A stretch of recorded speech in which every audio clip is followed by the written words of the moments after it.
Well, I remember when you were here joining us with IBM not too long ago, talking about the launch plans.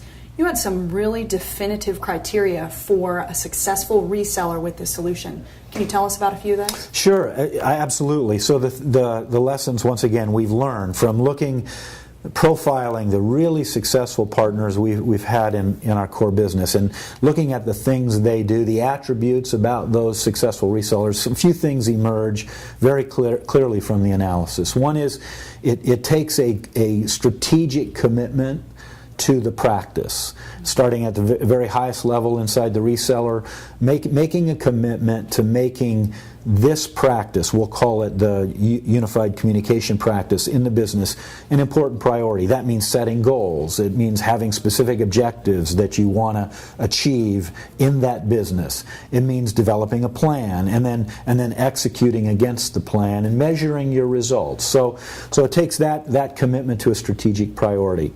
It also requires that you build competency in the technology disciplines that are part of this solution so that you can become an expert. One of the lessons we've learned is that these businesses, while they're very good at what they do, they often aren't expert in building these kinds of IT platforms and unified communication solutions and doing it in a way that it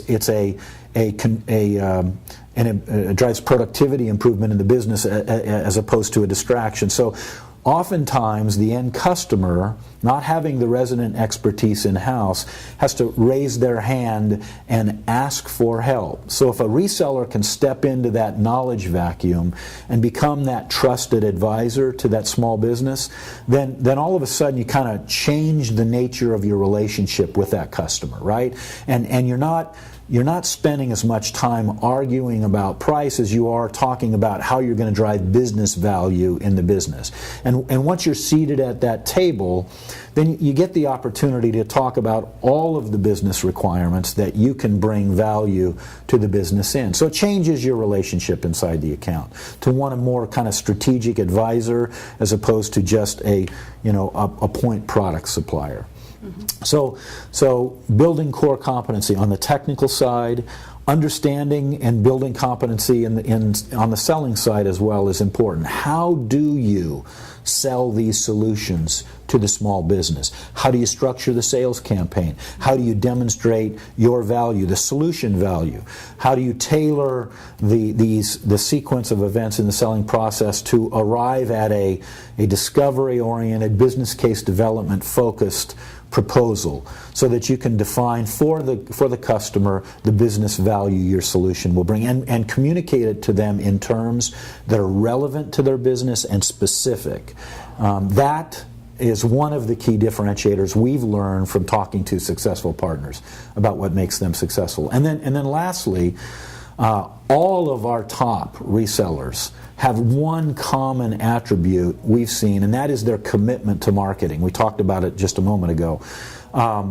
We've learned that the most successful partners invest about 10% of annual operating expenses every year in localized demand creation, what I call leveraged field marketing programs. They do it with the assistance of guys like us, ScanSource and vendors, in our case ShoreTel, but consistently across all the top producing partners, we've learned that investment creates a marketing engine, and that marketing engine becomes a repeatable process that they do quarter after quarter after quarter. It builds a machine and it drives success. Right. I think the message here is value, and as a value-added distributor, obviously, right, ScanSource Communications can't think of a better vendor partner to help us get this solution to market. So again, Tim Gaines, Vice President of Sales for ShoreTel, ScanSource Communications, welcomes you and thanks you for your time. Thank you very much.